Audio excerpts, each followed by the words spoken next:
Hello, everyone. I'm Cheryl, and this is my Life Without a Witness um, page channel where I talk about spiritual stuff, non duality, firing God, all that stuff. Anyway, so y'all, your connection is unstable. Please wait while reconnecting. Yeah, I don't know what's wrong with this. Something's going on with my internet. Anyway, so I'm making this because for a very special reason. So yesterday I had to be somewhere at 12 o'clock. I had to meet my partner and some other person because we're creating this course and we were meeting with somebody. Anyway, I got dressed at around 11 something, and I was ready to go. It's not that far away, so I had about 20 minutes to get there.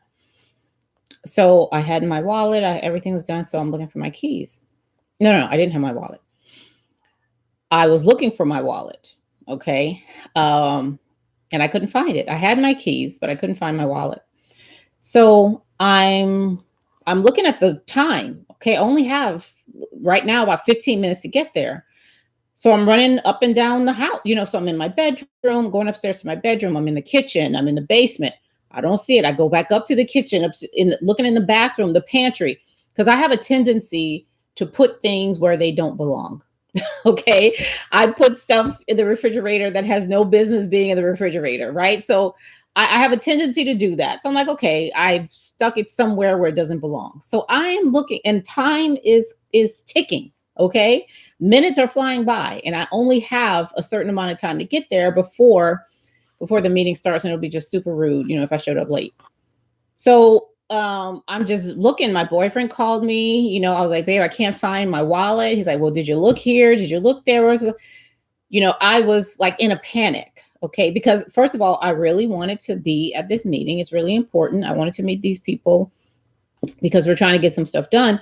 And, I didn't want to be late. Okay. And I was going to be. I could not find my wallet. Okay. There was such a sense of urgency, and I just couldn't find it. And I started thinking, because I had people who came earlier that morning to deliver my new refrigerator. And I'm like, oh my goodness, did these people take it? I didn't want to think that, but I'm like, I can't find it anywhere. Where the hell is it? So I was in the kitchen, still hadn't found it. I got off the phone with my boyfriend. I was like, okay, and he was like, text me when you find it. I was like, all right. So I'm in the kitchen, okay, still wondering, still panicking, seeing I'm not going to be able to make it to the meeting on time. Like, it's just taking me too long to find this, upset and all of this. When all of a sudden, the sense of urgency was just gone. And it was so sudden that I noticed it. Because I'm like, okay, so we're not, and it wasn't because, I had figured out, well, I'm going to miss the meeting, because I'm still scared that somebody took my wallet, and I'm thinking, okay, now I'm gonna have to get another license. I got to cancel my credit cards. I got to go to the bank. All that stuff is going through my mind, because I don't know where this wallet is. And in the kitchen, there was just the sense of urgency was just gone. So I went in my cabinet. I love those little bitty dill pickles, right? I get the little in the little cup. I went in my cabinet. I got some pickles, and I opened the thing, and I just leaned back, and I just started eating the little pickle. The whole time wondering, why am I not in a panic anymore? It was just really weird. Okay. So I did that, and I was like, okay, let me just go look in the bedroom again. So I went up to the bedroom. I moved some stuff around. My wallet was right there underneath some stuff. Okay.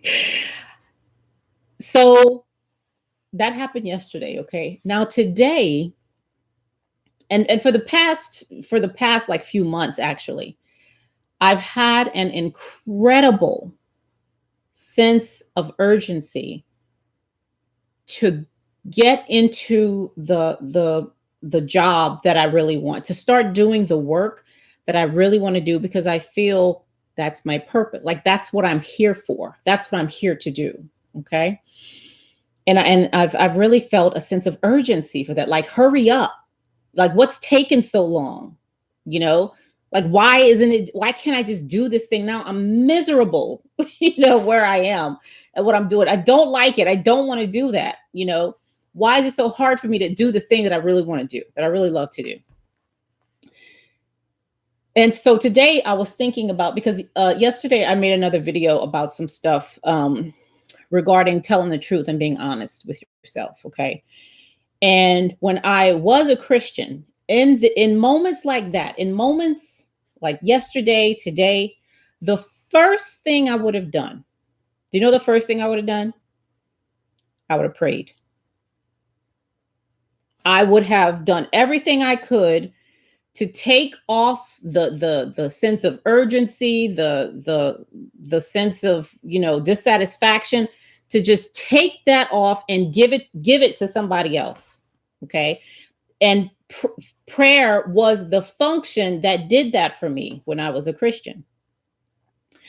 Now, I mean, things were still there. Like, I still felt, but when I prayed, I felt a little bit better, because I felt like, oh, I ain't got to worry about that no more. Somebody else going to do that. Somebody else going to go. The Lord's going to handle that for me. I ain't got to worry about that no more. Okay. That was the function of prayer.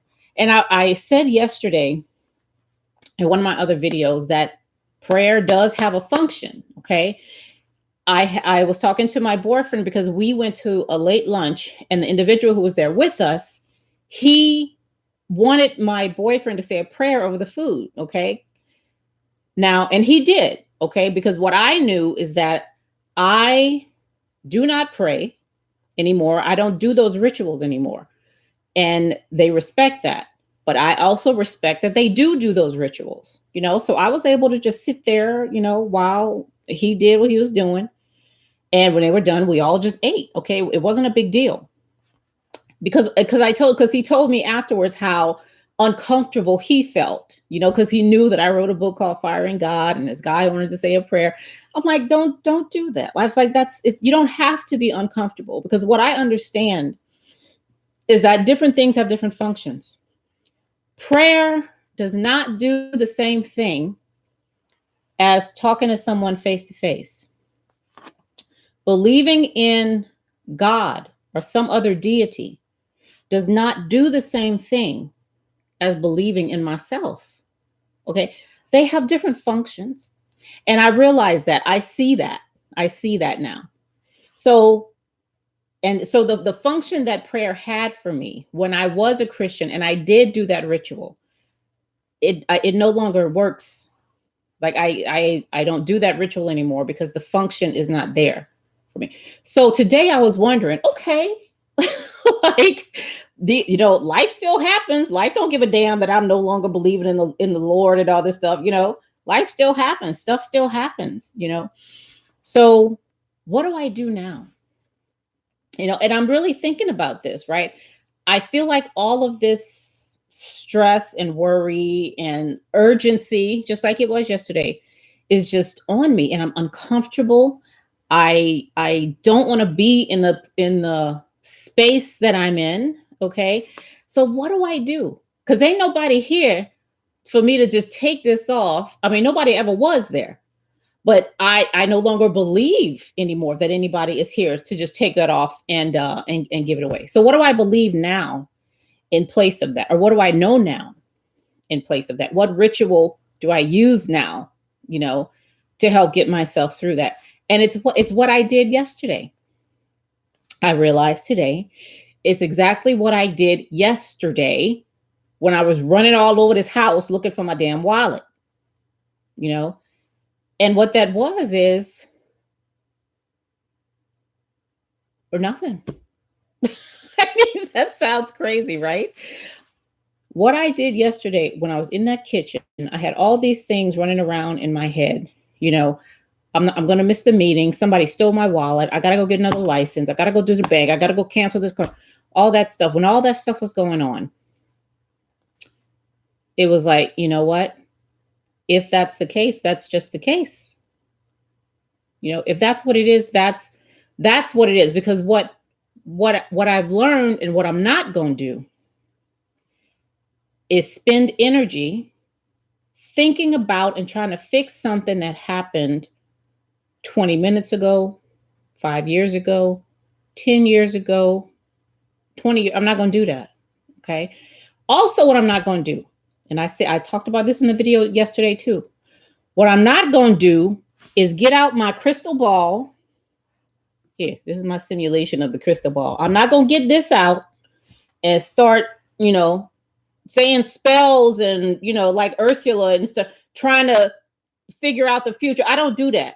Like I'm not a mind reader and all, I don't predict stuff. I'm not going to do that. I'm just not going to do that. So all I can do is just be right here with what's going on. What's going on right now is I'm talking in a monitor to whoever is out there. I'm sitting in a chair.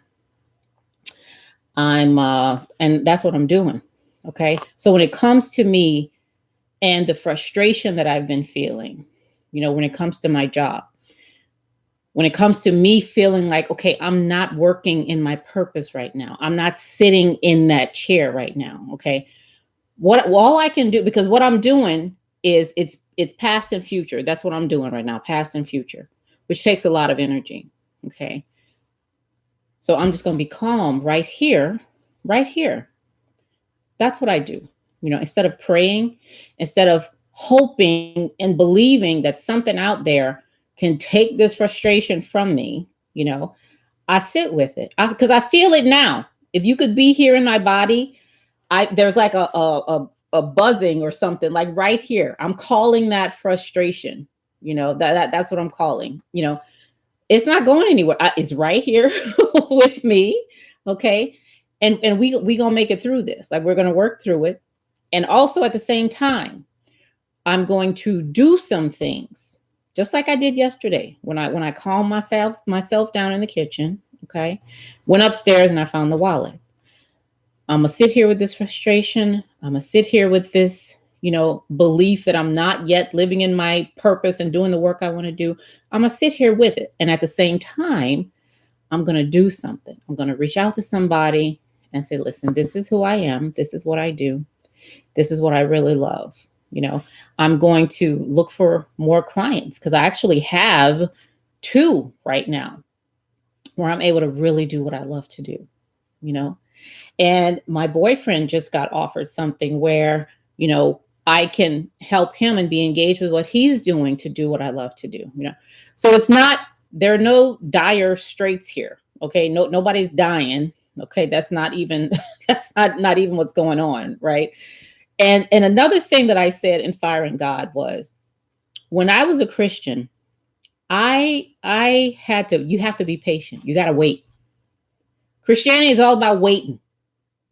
You wait on your blessing. You wait on the Lord. You wait for people to come back. You wait on this, that, the other thing, and 5 other things. You wait. At Firing God, I say, listen, I'm done. I ain't waiting on nothing. Nothing. I'm waiting on nothing. I'm done waiting. Waiting for what? I saw this documentary by this girl. She had a terrible, terrible childhood. I'm telling you. The whole documentary was about her looking for her drug addicted mother because her mom would come home. She would stay home for a day or 2. Now, this girl was like, when they did the documentary, she was like 18, 19. She had been in juvenile detention and jail and stuff like that. Okay. But this woman, she wanted her mom so bad. She just wanted her mother to be okay. She blamed her mother for all kind of stuff. And it was, because her mom put her in a bunch of terrible situations, but this girl loved her mother. The whole documentary, she's looking, asking people, have y'all seen my mom? Have you seen my mom? Okay. And they finally found her and then she was on drugs again. I mean, it was the saddest thing, but the person who was doing the documentary, they stayed off camera, but they asked her off camera, if you could make one wish, if you could just make one wish, what would that be? Again, this girl, just in dire straits, plenty of opportunity to do something great, whatever. If you had one wish, what would that be? This young lady, with the history she had, she said, why would I wish for anything when everything is already here? Why would I wish for anything when everything is already here? Coming from her, I mean, I wish I remember the name of that documentary, but coming from this young woman who had been through hell and back again, for her to say, why would I wish for anything? Everything is already here. She could have said, I wish my mama was off drugs. I wish we lived in a better house. I wish I had more money. I wish it, all kind of stuff, you know? And that's where I see myself now, where I'm learning to be, okay? Why would I want to move into this new thing when everything is already right here where I am? Okay. Why would I want to go back and regret all this other stuff that happened and all? Why would I want to do that? You know, everything is already right here. It's already right here. That's a level of understanding that I'm getting to.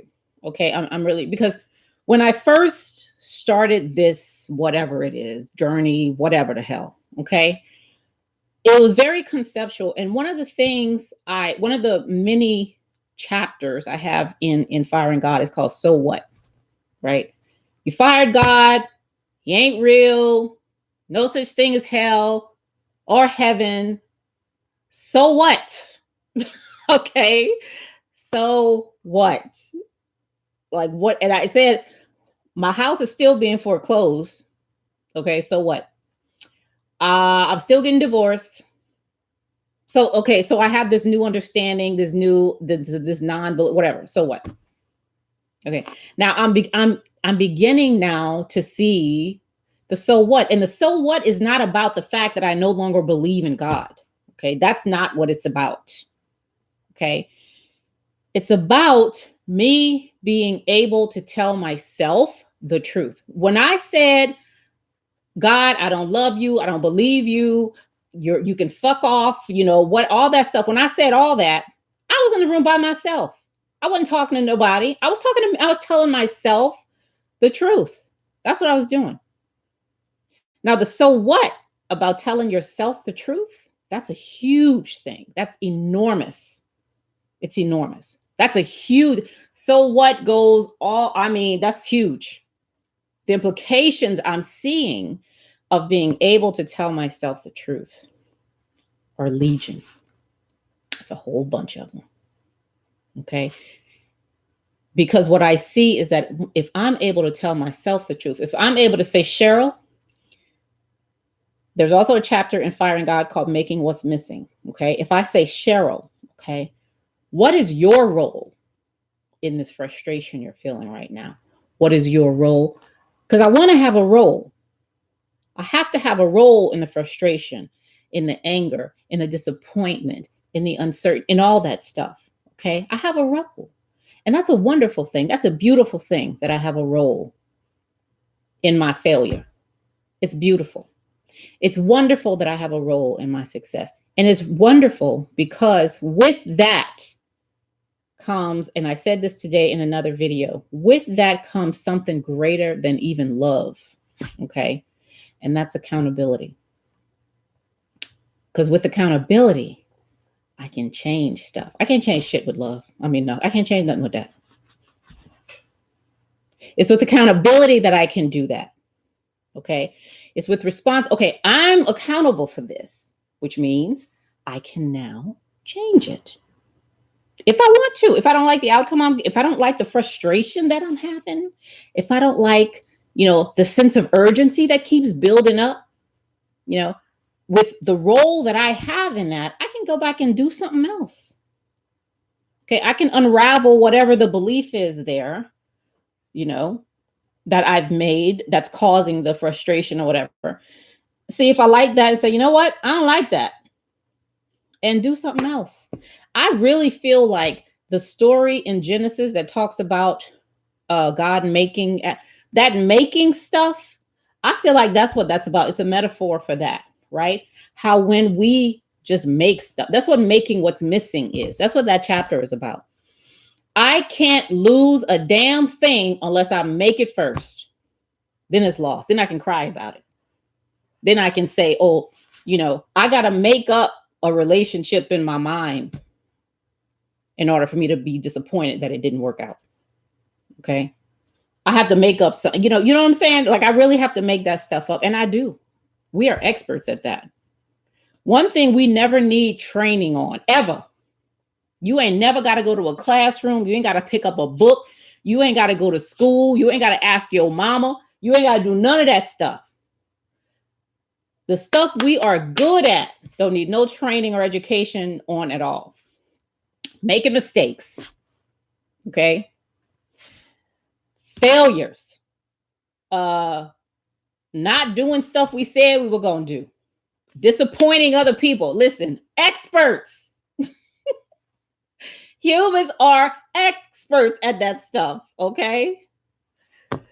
So, yeah, so that's just what I see. It's not rocket science. Okay. It's really not. It's not rocket science at all. It's not. The same thing that happened when I'm looking for my damn keys, the urgency, the frustration, all that stuff. And what's happening now regarding the work. I'm not talking about job. There's a difference between a job and the work you do. Okay. I'm talking about the work that I do, and wanting to do more of that, because I know that that's what I do, because I'm doing it and I love it. Okay. I'm doing it and I love it. Right. So let me just do that. I'm just doing what I love. Okay. Now, whether or not at this time I have, other people seeing it or recognition or anything like that, that stuff comes later, because I've said before, with nothing at all, I would be doing this right here, because I absolutely love expressing in this way. I really do. And that includes making these videos. And I love writing. Like, I posted something a while ago, how I love writing. If y'all follow me at all, I write all kinds of stuff all over the place, because I just love it. So this is another outlet for me for writing. Okay. Because what I recognize is that everybody don't like to read. Okay. Which is fine. People just don't like to be reading a whole bunch of stuff. Okay. So, so I make videos to talk about the stuff I would typically talk about, were I to write it in a blog. Okay. So that's just what I'm doing. All right. That's all I wanted to say today. So, I got some other things to take care of today, but thank you for listening, and I'll see you all later. Okay. Bye.